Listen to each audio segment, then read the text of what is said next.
بسم اللہ الرحمن الرحیم۔ دھواں اٹھتا ہے تو ایک کٹیا میں جو چولہا جل رہا ہے اس سے بھی اٹھے گا تو جائے گا اوپر، اور محل کا کوئی بہت بڑا کچن ہے تو اس سے بھی اٹھے گا تو اوپر جائے گا۔ لہذا یہ غریب اور امیر کا فرق نہیں ہے، ہر شخص اس نیکی میں سے حصہ لے سکتا ہے۔ تمہارے پاس ایک روٹی تھی، تم نے آدھی دے دی کسی مانگنے والے کو، تمہارا حصہ ہو گیا، بہت بڑا حصہ ہو گیا۔ اور کسی بڑے امیر آدمی نے 150 جو ہے مسکین کو کھانا کھلا دیا، وہ اس کے قریب بھی نہیں آ سکے گا اجر و ثواب کے اعتبار سے اس شخص کے کہ جس کے پاس ایک ہی روٹی تھی اور اس نے آدھی دے دی۔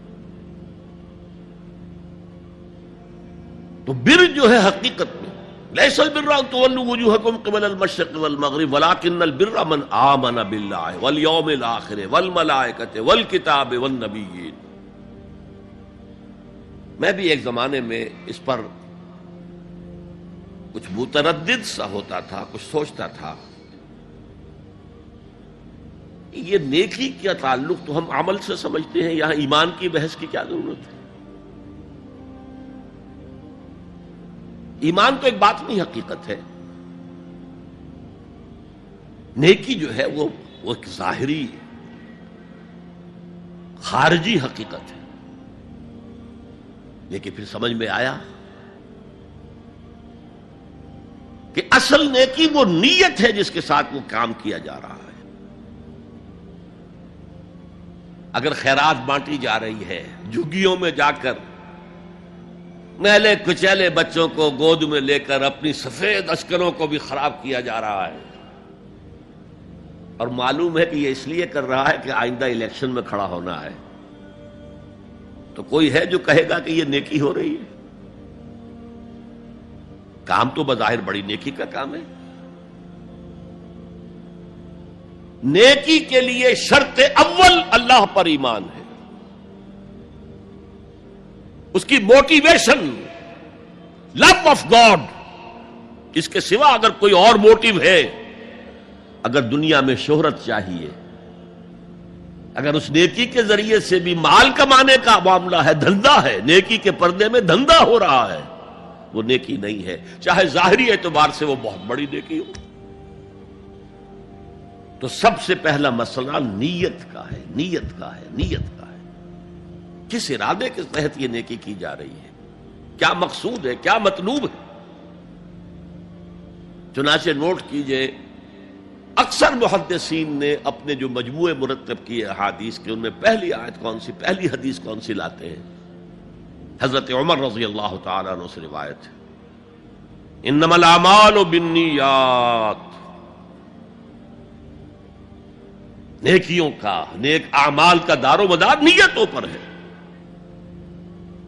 وَإِنَّمَا لِكُلِّ امْرِئٍ مَّا نَوَىٰ، ہر شخص کو وہی کچھ ملے گا جس کی اس نے نیت کی ہوگی۔ فَمَنْ كَانَتْ هِجْرَتُهُ إِلَى اللَّهِ وَرَسُولِهِ فَهِجْرَتُهُ إِلَى اللَّهِ وَرَسُولِهِ۔ جو کوئی ہجرت کر رہا ہے، مکے میں گھر بار چھوڑ کر جا رہا ہے، اپنے وطن کو ترک کر کے جا رہا ہے مدینے کی طرف، صرف اللہ اور رسول کے لیے، اس کی ہجرت اللہ اور اس کے رسول کے لیے۔ وَمَنْ كَانَتْ هِجْرَتُهُ لِلدُّنْيَا يُصِيبُهَا، اور اگر اس شخص کی ہجرت دنیا کے لیے ہے کہ اس کو حاصل کر لے۔ مثلا میں دیتا ہوں مثال، ایک مسلمان تھا، اس کا کوئی کاروبار تھا، اس کے خریدار مسلمان ہی تھے، وہ جا رہے، اب کیا کرے گا؟ مشرکوں نے سو تو اس کا سامان نہیں لینا، اب وہ بھی چلے جا رہے ہیں۔ یہ اللہ کو معلوم ہے کہ اس کے ہجرت کا اصل سبب کیا ہے، ہم نہیں طے کر سکتے، لیکن اللہ کے ہاں جو کھاتا کھلا ہوا ہے، اس کی یہ ہجرت جو ہے اللہ اور اس کے رسول کے لیے شمار نہیں ہوگی۔ وَمَنْ كَانَتْ هِجْرَتُهُ لِلدُّنْيَا يُصِيبُهَا أَوِ امْرَأَةٍ يَنكِحُهَا، یا کسی عورت کے لیے ہو کہ اس سے نکاح کرے، کسی خاتون سے وہ شادی کا خواہش مند تھا، وہ خاتون ہجرت کر کے مدینے چلی گئیں، اب یہ بھی باندھے کچے دھاگے سے بندھے ہوئے چلے جا رہے ہیں، تو یہ تو در حقیقت اس عورت کے کھاتے میں ہجرت جائے گی، اللہ اور اس کے رسول کی ہجرت میں نہیں۔ تو اصل شے یہ ہے نیکی کا وہ کام جس کا ظاہر بھی نیکی کا ہو اور باطن بھی ہو، کہ موٹیویشن صرف اللہ کی رضا ہو، اللہ کی محبت اور اللہ کی رضا کا حصول. یہ ہے پازیٹو موٹیو. ایک نیگیٹو سائیڈ بھی ہے. سب لوگ ذہنی اعتبار سے اتنے بلند نہیں ہوتے کہ اللہ کی محبت وہی اصل محرک بن جائے. یہی وجہ ہے کہ حضور نے اس کو صلی اللہ علیہ وسلم کمال ایمان سے تعبیر کیا ہے. من احب للہ وابغض للہ وعطا للہ ومنع للہ فقد استکمل الایمان. جس نے کسی سے محبت کی تو اللہ کے لیے کی ہے، کسی سے نفرت اور بغض رکھا تو اللہ کے لیے رکھا، کہ اللہ کو اس سے نفرت کرنا پسند ہے. اور کسی کو کچھ دیا تو اللہ کو خوش کرنے کے لیے دیا، اور کسی سے کچھ چیز روکی تو صرف اس لیے کہ اللہ کو اس کا روکنا پسند ہے. تو اس شخص نے اپنے ایمان کی تکمیل کر لی. اگر اس کا موٹیو خالص ہو گیا ہے اللہ کی محبت اور اللہ کی رضا کا حصول، تو اصل میں نیکی ہے. ورنہ چاہے بظاہر کتنی ہی بڑی نیکی نظر آئے، وہ نیکی نہیں. لیکن جو لوگ اس حد تک نہ پہنچ پائے ہوں، استکمال ایمان تک، تکمیل ایمان تک، تو ان کے لیے ایک اور موٹیو بھی ہے، والیوم الآخر، قیامت کا دن، جزا و سزا کا یقین، اللہ کا خوف، آخرت کے محاسبے کا خوف. خوف بھی ایک بہت بڑا موٹیو ہے، بہت بڑی موٹیویٹنگ فورس ہے.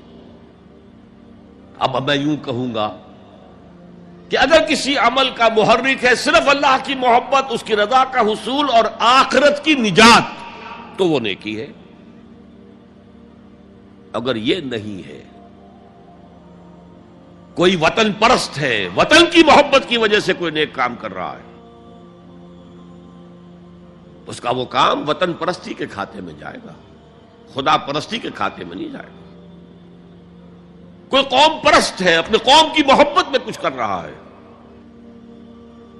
تو اس کا وہ نیک کام قوم پرستی کے کھاتے میں جمع ہوگا، خدا کی پرستش کے لیے نہیں.